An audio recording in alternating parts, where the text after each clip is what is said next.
Danny Wolf, I'm gonna start you out with an easy one. Okay. How can we solve the mass existential crisis and disillusionment that comes with being a B2B marketer today? You said start with an easy one. Oh, it gets worse.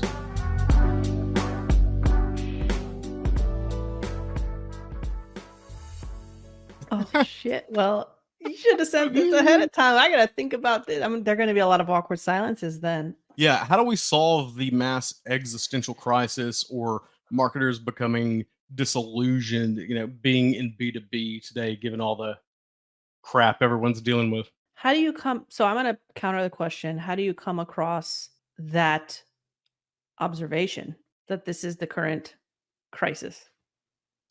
Anecdotally, based on the conversations that I've had, marketers being measured on things that don't really make sense, things that they can't really affect in a meaningful way, like closed one revenue, for example, Mhm. being on teams where half your team is cut, the work doesn't go away, sometimes it increases, and then getting burned out, trying to hit those metrics and those goals that don't really make sense to be measured on in the first place. Then you combine that with having to do it with less resources and just being at a point where it doesn't really make sense anymore. And of course, that is all Yeah. anecdotal and just based on people I've reached out to and a lot of people that have reached out to me as well. There's no easy answer to all of that, is there? Mm. I mean, if anything, I think the first step would be deep, deep, deep introspection amongst those team members. And What that's does not that look easy to like? do. That's not easy to do because then it has to. By the way, I don't know if this is the right answer. This is just what's coming through my head. This is Yeah, therapy, right? yeah, Okay. That's not easy to do because that requires people to actually recognize that there's a lot of flaw happening. Like what you're doing isn't maybe necessarily the right thing to do. Nobody likes to recognize that they're flawed, right? Nobody likes to go to therapy. But in my experience working in the security space, it's like more so than in other industries, we can't continue on the status quo. We can't continue doing what you've been, you just listed out for the folks that are listening in, and for me, it requires us to have that introspection and to really take a deep look at whether or not this is the right direction. And like you might be doing that surface level, having the discussions on optimization, taking a look at the numbers, but then maybe still continuing on the same trajectory and the same route, which isn't really going to move the needle long term for scalability and predictability. I don't know, maybe not. But I think the first step, if anything, is just have a deep look like, hey, what are our customers saying? Do we have the data to see what customers are saying? If not, let's start capturing it, because that deep introspection isn't just internal. It's also like on the periphery of it all, what's coming back to us. And if you're not capturing that, then you're going to be stuck in that spot for a long time and like running in circles trying to bite your tail. Does that make sense? yeah. It does. I think it's easier said than done. Yeah, Yes. obviously, but I will bring up one thing that I know that you have discussed before: um, circumventing obstacles in terms of trying to get information that you need to better your efforts, your results with whatever you personally are working on. And I believe in this case, I saw you nod. You know what I'm talking about. In this case, research. Can you tell me about that? I could go on for days about this. What do you want to know? Be more specific. Tell me what you want to know specifically, and I'll try and distill it as best I can. What went into the decision to circumvent, and when did you know that you were going to have to make that decision whether or not to do it? Oh, when I knew that I needed to make the decision to do that was when I wasn't performing the way I wanted to perform. And I was sick and tired of not being promoted because I didn't have the numbers behind me, even though I knew I was fucking good at what I did. By the way, can we curse on this Of course. therapy session? Yeah. Um, and also when I just got the brutally honest feedback that who the hell are you to say what you just said? And that was from a customer. I'm like, oh, okay, those two paired together, I do not want to feel that way anymore. And so take it an extra step when you're also not getting invited to the table to listen in on analyst briefings, when you don't have the data to really understand people behaviorally, like the psychographic data, which you need to capture as a marketer, when you don't understand motivation, because it's not in Salesforce, and sales doesn't want to talk to you. They have their own agenda, right? And customer success doesn't give you the time of day, and the customer success doesn't give you access to customers to talk to. That's when I realized that introspection is on me. So taking back to the first question is like, yeah, we need to understand things internally as a team, but you need to understand things about yourself and what you're doing wrong and how to alleviate that or mitigate it. You're accountable for that. And so that to me was the change moment. Going through all those painful experiences. And it was scary to do because I didn't have approval per se. I didn't have budget, and God knows when you work in a startup, you don't have time. Yeah. So you just gotta, bust through it and do it, and kind of, again, take a deep look at what you're doing also tactically. Like, am I spending my time on the right things that are moving the needle? Yes, no, kill it, then put in the circumventing and the research in instead, and see where that's the experiment. See where it takes you. Yeah, that's actually one thing I was going to ask you about is what did that look like in terms of tactics? Was it just like direct outreach or getting files Yes. or, just reaching out, just, hey, we need to chat. It started out with, so like, chunk it in phases. The realization that there's a big problem, the realization that I'm spending time on things that are super trivial and not moving the needle, and then the realization that I need to access data. Next step, access data from what I see might be internal, whether it's recorded calls, Salesforce notes, spending time with internal stakeholders who are customer facing, like sales, customer success, even the CMO. Understanding also, by the way, what are their goals, so that when you go to look at data, how can you take that data and pair it to their objectives? But then I realized, okay, well, that's not enough. And so the next step was, we have to talk to customers. And if I can't talk to the actual customer because, God forbid, you talk to an opportunity, and you fumble a deal, or that's the perception, which is false in my opinion. If you're good at what you do and you know how to navigate a conversation, which comes with practice, you shouldn't be fumbling a deal, and you state what your intentions are. So the next best thing is the buyer. Like, who is my ideal customer? Do I know that?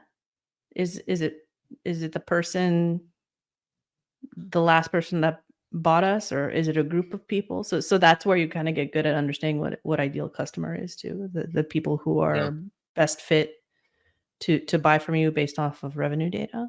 And then find those people and outreach and say, hey, this is my intention. This is what I want from you. This is what I'm going to get. If no, just say no. I don't, we can move on. Have a good day. That's it.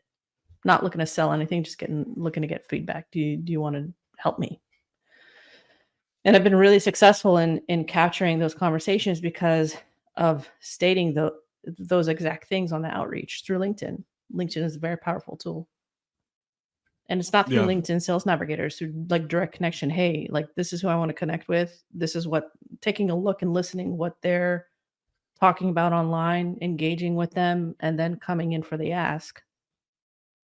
I'd like to pick your brain a little bit more. Are you interested? Here's why. Here are the intentions. Here's how long it's going to take. If you're not interested, just say no. How many no's did you get? 3. out of 100 plus. I'd say that that motion went pretty well. Then, like Yeah. when you're on that journey, is it I'm just going to ask for forgiveness rather than permission? Are you trying to fly under the radar? Are you considering the ramifications if like if you're confident in your conversational abilities and you know that there's you don't want a deal dropped or something like that, but how are you preparing yourself if somebody has a problem with it? Here's what our customer said. It wasn't me. Here's evidence. Why? So in the beginning, I was like, oh, well, they're going to slam some, my boss might slam me because I'm spending time doing this. Nope. Why in the holy hell would anybody yell at you for getting to know your customer base? If they are, think very carefully and think hard about the people you're working for. If anything, that's going to get you a seat at the table. Yeah, I don't know if there's another human on the planet that could have put it any better than that right there. That's one of those things that once you start looking at it from a different perspective and going, what are the motivations? What are the intentions of the people that are making these kinds of decisions that are, well, it at its base, like just preventing you from being more effective at what you're trying to do. Yep. And of course, a lot of the times we'll never get those answers. We're always going to wonder it. But is that once you start to see those type of things, is that when you start reevaluating and can you kind of see the writing on the wall and just this is not sustainable for me personally? Like 100%. being in that situation that you were in as you're doing that research and just trying to get better at your job, what's going through your mind? Are you looking for the door? No, not maybe subconsciously. If anything, I'm looking at myself and maybe kicking myself in the ass a little bit and thinking like, what the hell have I been doing for the last decade? Why didn't I start doing this much sooner? Because I kept saying, you got to know your audience. You got to talk to your audience. You got to know who you're marketing to. You got to understand them. Yeah, okay. Everybody says it. Yet nobody's doing it. Nobody's showing you how to practically do it. And nobody's like, very few are. Let's just say, not nobody. Very few are mastering that. It would appear that you found out, in addition to all those things you just stated, that there are actually people that would prefer that you not. I don't know if it's again, it's an assumption. I've never been explicitly told no, no, no, no, no, but it's been like, well, what about this? And we have to do this. But then I come to the table and I say, but that's not effective. That's when people don't like to hear. That's what people don't like to hear. Like when you push back and say, well, why are we doing this? The evidence says otherwise. That's when there a little bit of friction occurs. But then as a researcher and as a marketer, you have to come to the table and you have to say, well, this is my domain. I do XYZ, I do digital demand or events or whatever your role is. I have the evidence that says this. We're going to do this program. These are the results we're going to get. Even if you don't have, a lot of data behind you, but you have evidence. Sure. As a marketer, we're all experimenters. Experiment and have a plan behind it. Have a hypothesis, you have the evidence, run the experiment, come back to the table, create the program holistically. And so I don't think I ran for the door, but I was definitely like questioning myself and my tactics. And that's where like my eyes were really wide open. I'm like, holy hell, what I did, really, what did I do for the last 10 years? What needs to change? How am I gonna change the whole, like everything that I learned in different verticals in the last 10 years or 12 years or 13 years or however long. I don't even know how long I'm in tech. Gotcha. So I hear you say, what the hell was I doing? Mhm. Why am I doing this? Why was I not doing this? is it that you specifically were like I know you fairly well, like you take supreme ownership, and I love that. It's awesome. It's extremely admirable.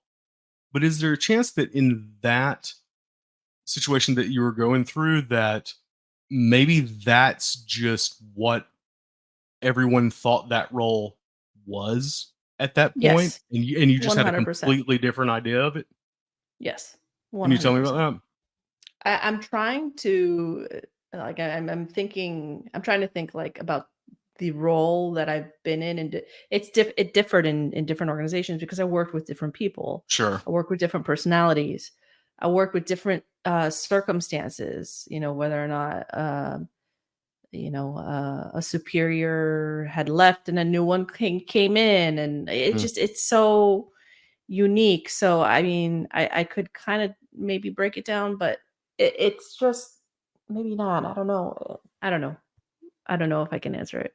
I between us want to tread very lightly with what I say.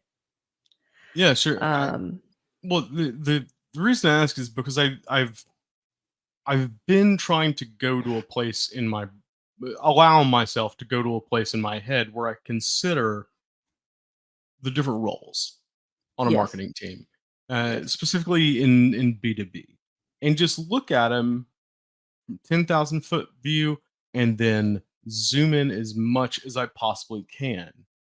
And I go, if I were a marketer, would I have created this role? Would I assign these specific things to a human that has that title? Does that make sense that that individual is responsible for these specific things? And then I start to think about things like, is all this just made up and nobody's really anything? We're all just marketers. We're all creative, analytical, human relationship focused people that just want to form authentic connections. That's it. Those are the requirements. no, not everybody's like that. Sadly, Mm. not everybody thinks like that. Not everybody feels like that. Not everybody has a mission like that. Some just come to work, do things, and go home. That's I'm gonna get paid for it. And Some that's totally fair. Yeah, I get that. some are that, and some have a hard time doing that for one reason or another. It could be neurodiversity. It could be uh, comfort level, not connected to neurodiversity, just comfort level. What's in my kind of like wheelhouse when it comes to communication, um, specific domain experience in marketing. It's so like there's so many different nuances. It's hard. I don't know if I can. Let's kind of go back to your original kind of question regarding this. What's the intent of the question so I can kind of better align my answer? Yeah, gotcha. So are basically what is the mindset of marketers as a whole? Like people that like know this is what I do. Like not the folks that like you mentioned just this is my job. I just do my thing. You know, I'm here for the paycheck. What however you want to classify that. But like the people Yep. that are really invested in marketing as a craft, we'll call it that. What is that? What does that mindset look like? And if that is the same with a whole group of marketers within different like roles, does that just mean that people with that particular type of brain can just do any type of marketing? You know, that's kind of where I went. Like, 99% of the job descriptions on LinkedIn for different types of marketers, life cycle, attention, content, like it's all the same. And so I get, that's kind of where I was going with that. Yeah, I mean, by trade, I think anybody could learn anything if they're willing to in marketing, so they can actually do it all. Um, I think it's what people are passionate about, what people like doing. That's where they fit within the mold of different marketing functions. But in security, I think specifically, the unique thing about security, marketers in security, is that there's this, not everybody, again, I don't want to bucket everybody in here, but there's a Sure. larger percentage of people who are super passionate and relentless to affect change, protect the world, really roll up sleeves, who are like, who have grit more so than in other verticals that I've seen. Perfect word. Yeah. um so if there's anything, like, because of that grit, they're willing to do what needs to be done to get the job done, to persuade audiences, to help people, to educate people, to connect them to the right people, to um, whatever it is, right? There's a willingness to kind of go beyond what is the traditional or the norm of their own role to get the job done. That's what I've observed in this space. Not everybody, more so though in this vertical than in others that I've worked in. Sure. And I think that's because of the nature of this industry, like the mission of this industry. Does that answer your question? Yeah, it is. Kind of. It is a beast of its own, and it's a really good call out because um you have certain industries that certain types of brains gravitate towards. I think security is certainly one of them for a couple different Mm. reasons. I think you hit the main one. Like, how many marketing professionals do you hear when they're talking about like the industry that they work in use the word mission? I've never heard of any.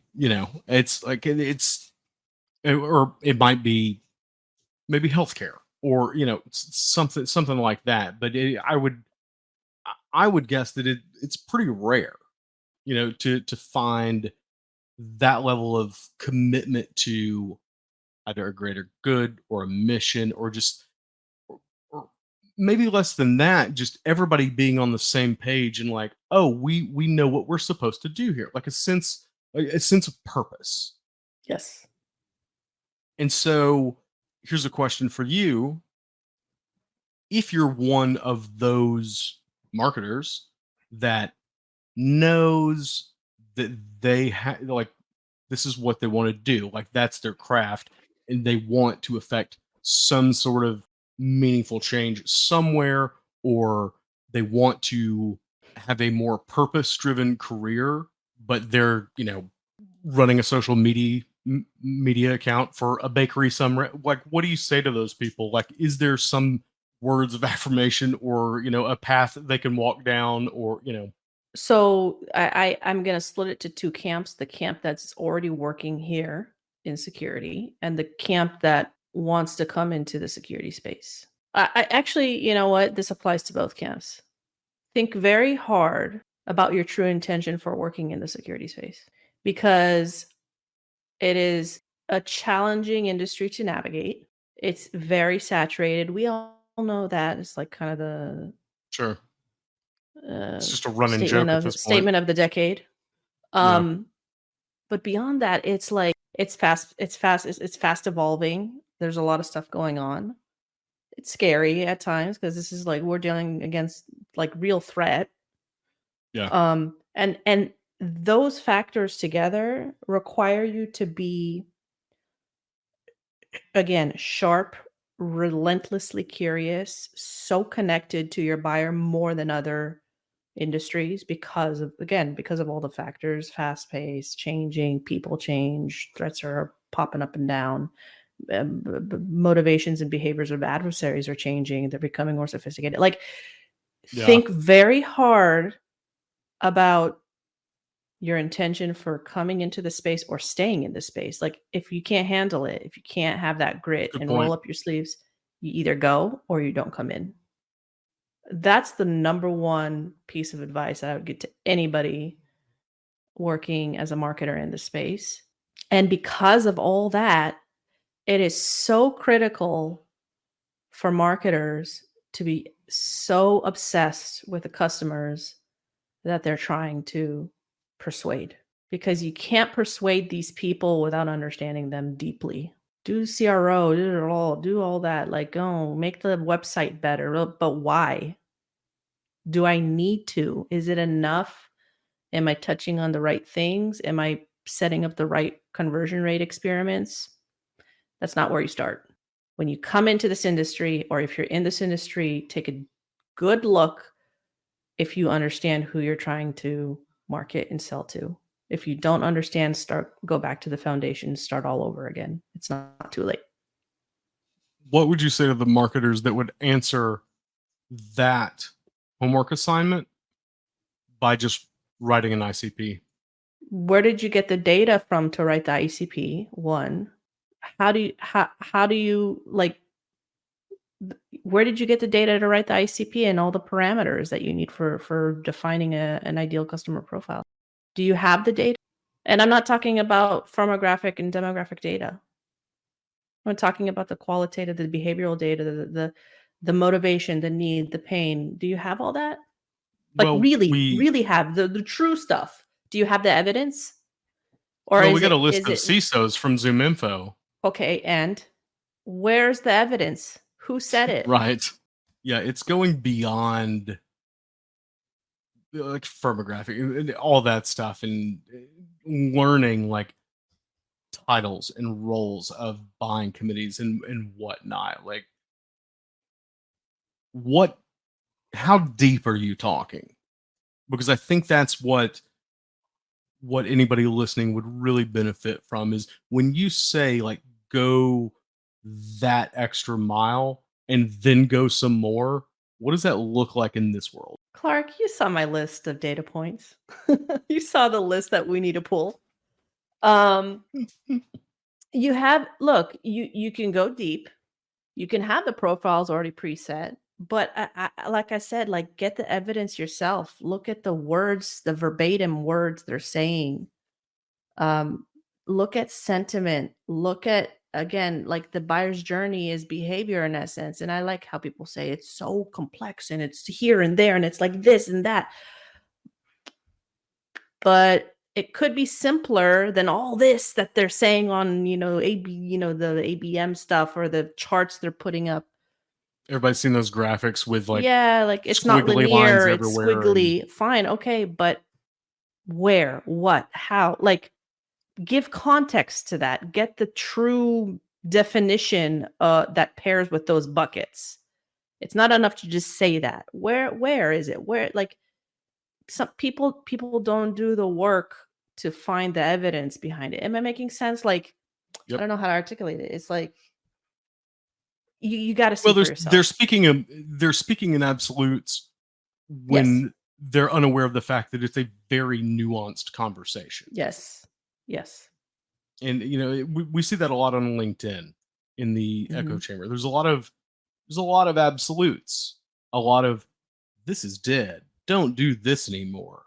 And I was talking with someone the other day about like if I'm a VP or a CMO, like that terrifies me that my team is just on LinkedIn getting marketing advice from people not in their industry that it could just be wrong. Like just because someone's got 30,000 followers doesn't mean they're good at their job. Like that's Yes. crazy to me. It's crazy that all like I get the ease of distribution and content creation. Like sure, I get it. I spun up this podcast in like a day. Like here we are, and we can just say whatever we want. But when your team is going out and just getting fed a fire hose full of marketing adjacent nonsense and then putting that into action, like you're in Yes. for a world of hurt. In my journey of um, doing research on buyers and people, I realized that in my questioning, I've had to steer away from the set questioning because research has so many different people who do research, their objectives are different. And when your objectives are different, the line of questioning is different. And when you develop these ICPs, yeah, you have set kind of parameters of what to look at. But when you work on a team as a marketer, right, that has to, do content, has to spin up ads, events, website, product, and product marketing. Like, again, not everybody does all this, but when you have broad Sure. roles, the objectives are different. And so when I say go deep, each marketer is responsible for their own research because your objective is different. Product marketing doesn't understand content marketing or event marketing or digital objectives better than the actual accountable person running that function. They're not going to go find the insight for you. So you're going to have to run based off of assumption, not backed by evidence. That's fine. You could run on assumption and hypotheses. You need evidence. So the problem with those ICPs is sometimes they're not tied to the objective of the person who needs to read that and understand the ICP. Cool. I'm a content marketer now. I've never been a director of content. It's weird.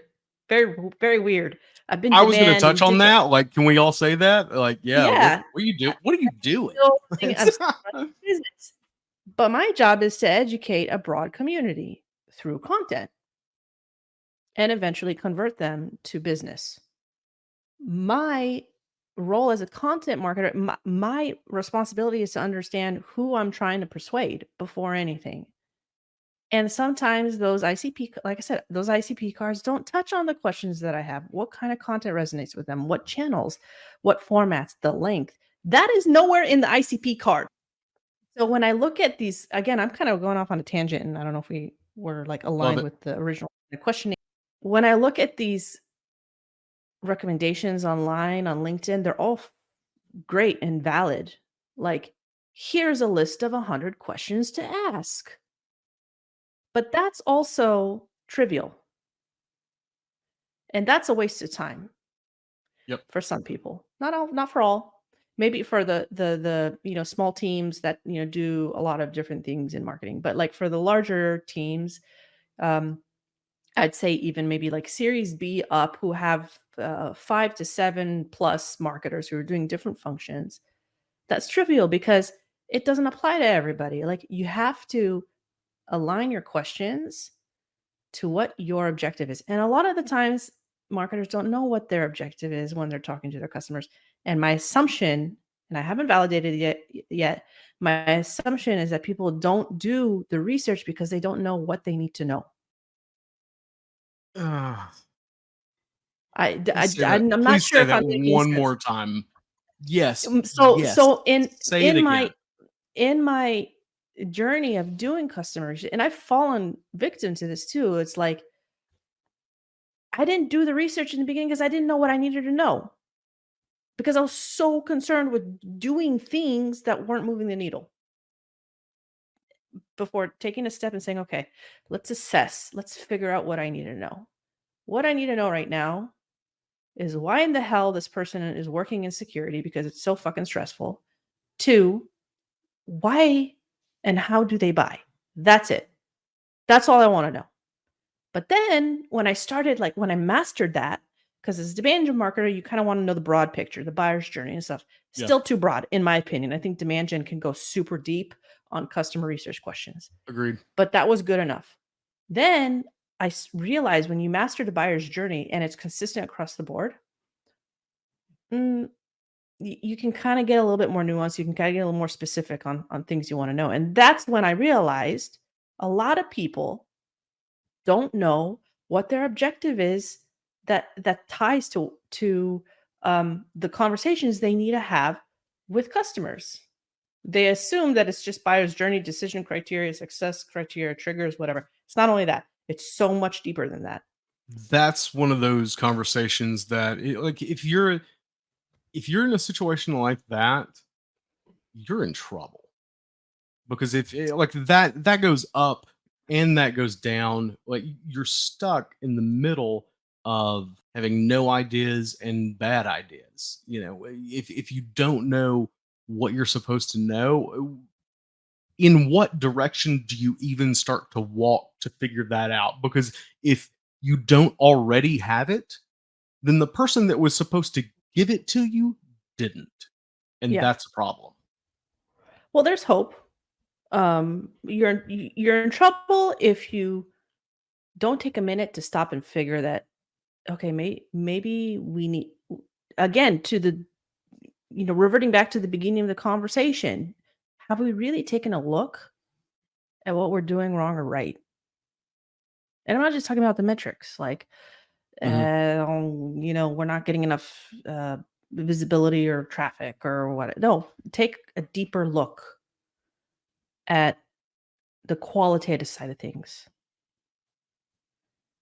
Take a deep look internally amongst your team, sit with yourself also, and take a look at what the customers are saying with regards to what your KPIs and metrics are.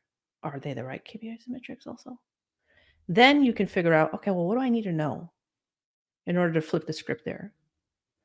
And it'll take time to what I need to know. Like you come up with different kinds of objectives and set a quick line of questioning based off of those objectives, based off the decisions that you really need to make.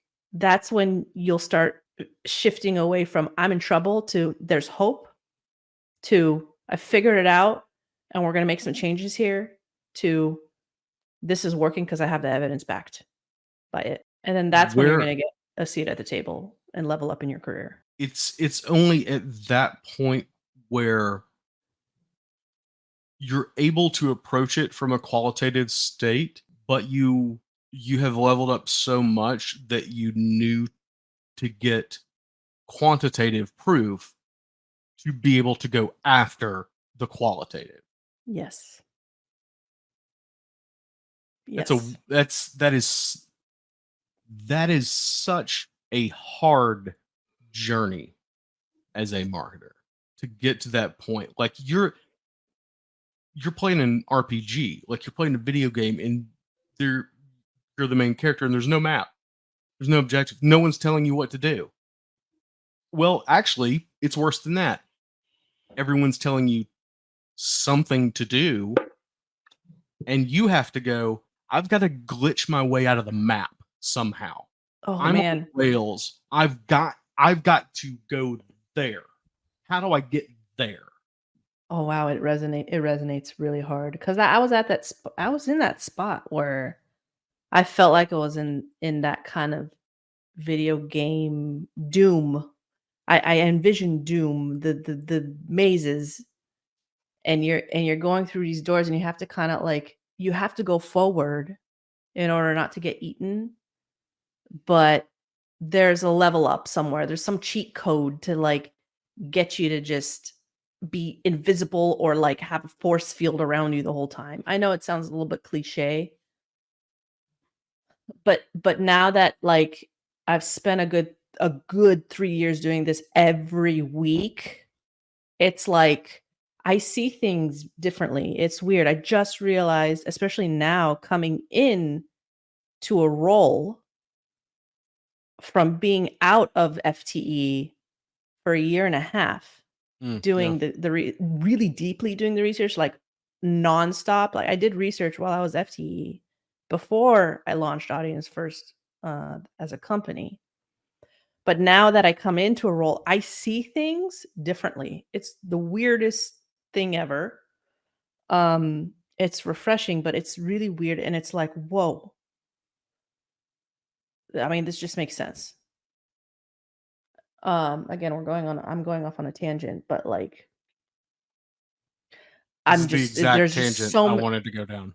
there's just so much more confidence, there's just so much more clarity, there's more predictability, which is going to be sustainable for Nucleus, which is going to be sustainable for Audience First.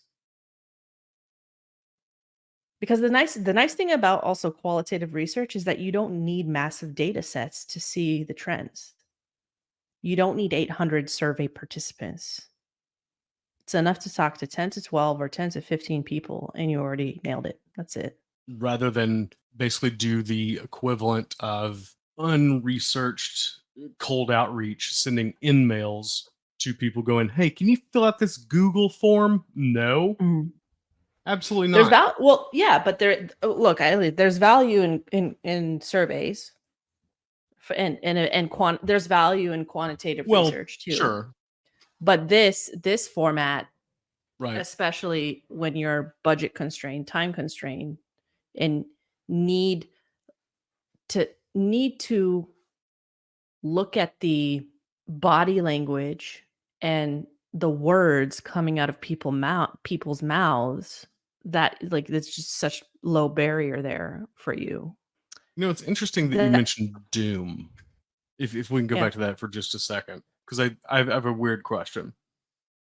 Of all the video games, Doom, which I'm assuming that you did the motion like you're walking down the hallway, right? So like old school Doom, where it's just Yeah. hall after hallway after hallway. So let me ask you this. What is it about having your hands tied behind your back and not being able to do what you know for a fact you're supposed to be doing and what you need to do to succeed at whatever objective you're trying to reach? What about that makes you claustrophobic? It's hard to know. Well, it's hard to accept and to swallow that you should be doing things a certain way, but because you're not the leader and you can't like, and you're dealing with some personalities who want things a certain way, like even when you make the case, you're working with people who want things done a certain way, and it's really disempowering and it sucks. At the at the end of the day you're going to let some people down and you're going to fail, and it sucks, and it's not good to be in that situation. Now maybe I didn't do a good job of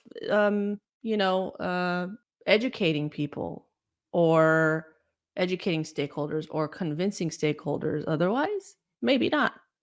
So I can't necessarily blame people for needing to do their jobs based off of what they know they do. That's why it's so hard. Like we kind of talked about this in the middle of the conversation about roles and people and experiences. Like it's complex.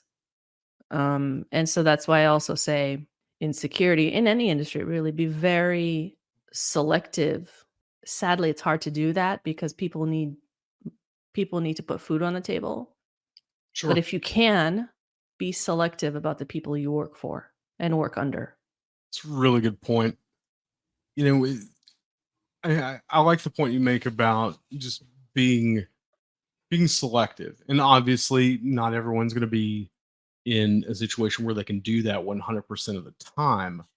How do you assess the risk of going to work at an org that you know is not going to work out like you think it is?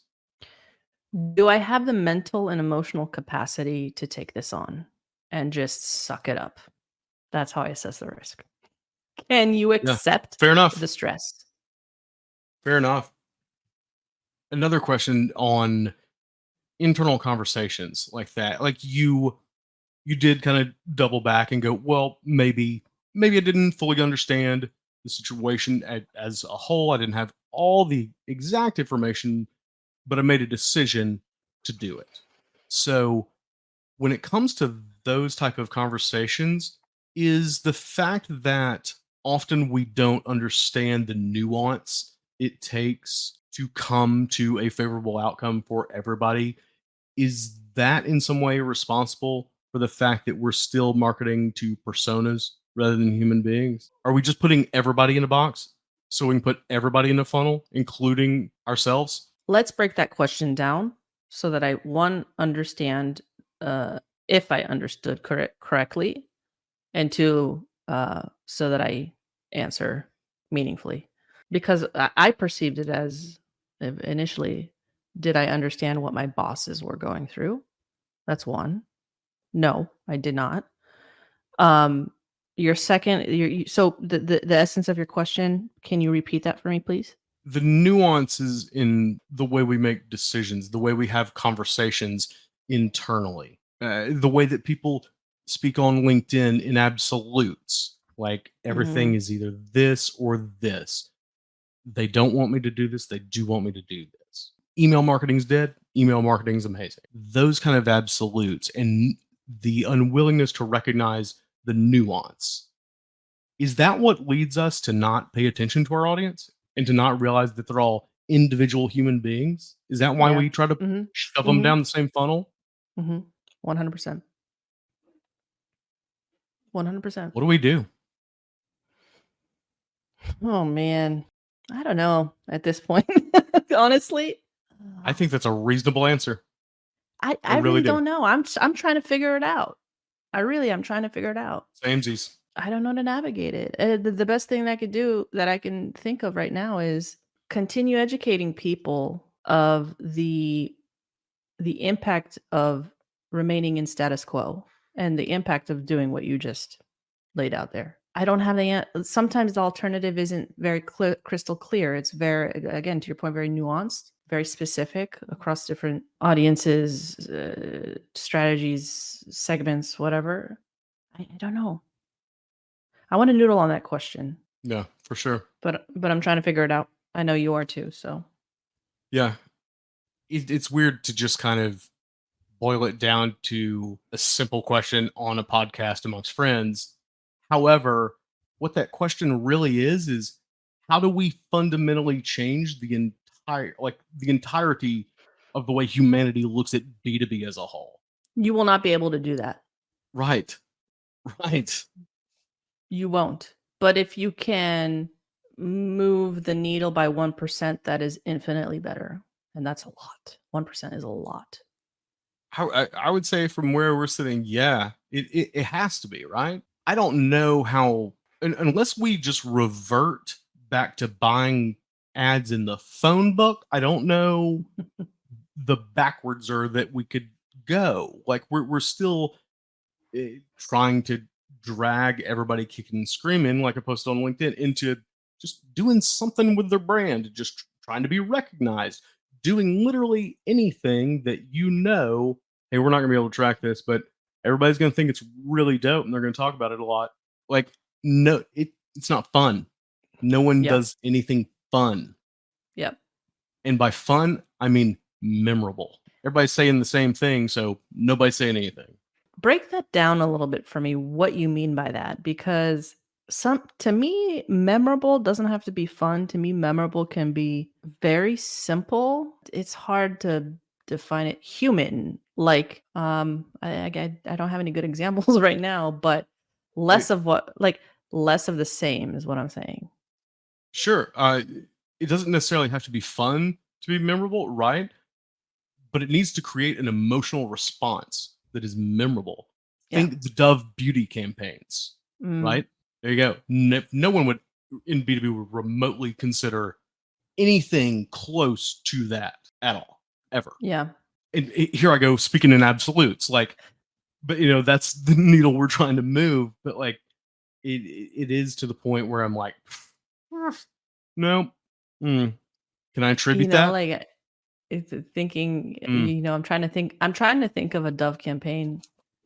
I can't remember anything apart from maybe something in the late 90s, but I want to say that the was it. the campaign, the most memorable campaigns that are fun for me, and I don't know if you've seen them, are the Carl's Jr. campaigns where this girl just, it's like there's no music and guys and Yes. girls are just chomping into a hamburger and the crunch and the drip. That to me is Yeah. super emotional. But then again, Yeah. I love Fair enough. food. So I don't know. That, like, it's the only campaign I can remember. Can't And maybe the FedEx Super Bowl one where the caveman kicked the little dinosaur and then Dollar Shave Club, okay. like that viral video that Yeah. old boy shot in his warehouse for $3 and turned it into 2 billion. Like, Yeah. just those memorable experiences, But or there's yeah. a component of virality to that as well. But the common denominator is that every single one of those companies are B2C companies. Yes. And the common denominator is that they've done deep focus groups and deep research on their audiences at scale, because B2C is obviously, there are a lot of consumers, right? There are a lot of businesses. There are a lot of B2B buyers. It's harder to tap into the B2B buyer to understand emotion. Start now. It doesn't take a lot of money. It doesn't take a lot of time. You don't have to do it relentlessly every week. You can do it once a month. But understand who you're trying to get to understand who you're trying to capture from an emotional standpoint, so that you could tie in the fun, the boring, that resonates and extracts emotion and, in essence, virality. And on that note, folks, that's a wrap. That was extremely, extremely well said. I think there's so much to unpack. There's so much to take away. And I want to know how many people are going to start this video over and just listen again, because you're dropping bombs here. Like, it's awesome. I will. I kind of absolutely awesome. I forgot what I said, but Same. I appreciated too. this conversation. Yeah, absolutely. So everyone out there, I'm listening and watching, all of Danny's information will be in the description below. Danny, thank you so much for being here. This is Demand Gen Therapy. Hope you had fun. I had a great time. Thanks for having me.